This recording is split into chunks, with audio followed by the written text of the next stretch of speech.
Sir 45 minutes break ಆದಮೇಲೆ ಪಾಯಿಂಟ್ಸ್ನ ಎಲ್ಲ ಯಾಪ್ನ ಮಾಡ್ಕೊಬೇಕಂತ. ಆದರೆ ಓದುವಾಗ ಯಾಪ್ನ ಆಗಲ್ಲ. ಎಕ್ಸಾಮಲ್ಲಿ ಅದು ರಿಲೇಟೆಡ್ ಕ್ವಶನ್ ಬಂದರೆ ಅವಾಗ ಯಾಪ್ನ ಬರುತ್ತೆ. ಅದು ಯಾಕೆ ಸರ್ ಆ ಥರ? ಪ್ರಶ್ನೆ ಅರ್ಥವಾಗಿಲ್ಲ ಸರ್. ಇವಾಗ 45 ಮಿನಿಟ್ಸ್ ಬ್ರೇಕ್ ಆದಮೇಲೆ ಪಾಯಿಂಟ್ಸ್ ರಿಮೆಂಬರ್ ಮಾಡ್ಕೊಳ್ಳಿ ಅಂತ ಹೇಳಿದ್ರಿ ನೀವು. ಅವಾಗ ಆಗತ್ತೆ, ಅವಾಗ ಆಗಲ್ಲ ಸರ್. ಅವಾಗ ರಿಮೆಂಬರ್ ಒಂದೊಂದ್ಸಲಿ ಒಂದೊಂದು ಪಾಯಿಂಟ್ ಆಗುತ್ತೆ, ಒಂದೊಂದು ಆಗಲ್ಲ ಸರ್.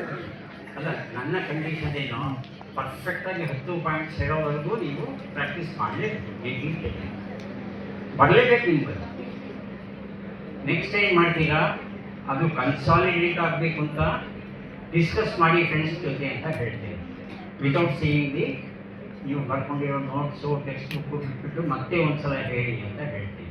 ಸೊ ಮತ್ತೆ ನೀವು 10 ಪಾಯಿಂಟ್ಸನ್ನು 2 ಸಲ ಜ್ಞಾಪಿಸ್ಕೊತಾ ಇದ್ದೀವಿ. ಹಾಗೆ ನೀವು ಪದೇ ಪದೇ ನಿಮ್ಮ ಡೈಲಿ, ವೀಕ್ಲಿ, ಮಂತ್ಲಿ ರಿವ್ಯೂಗಳಲ್ಲಿ ಪದೇ ಪದೇ ಜ್ಞಾಪಿಸ್ಕೊತಾ ಇದ್ದೀರಿ ಪಾಯಿಂಟ್ಸ್ಗಳನ್ನು. ಎಕ್ಸಾಮಲ್ಲಿ ಈಸಿಯಾಗಿ ನೆನಪಕ್ಕೆ ಬರುತ್ತೆ. ಹಾಗಾಗಿ ಪ್ರಾಕ್ಟೀಸ್ ಮಾಡಬೇಕು. ಬರಲಿಲ್ಲ ನೆನಪಿಗೆ ಅಂದರೆ ಬೇಜಾರು ಬೇಡ, ಮತ್ತೆ ವಾಪಸ್ ಹೋಗಬೇಕು, ಮತ್ತೆ ಕಲಿಬೇಕು, ಮತ್ತೆ ಬರಬೇಕು. ಆಗುತ್ತೆ. This are all time tested.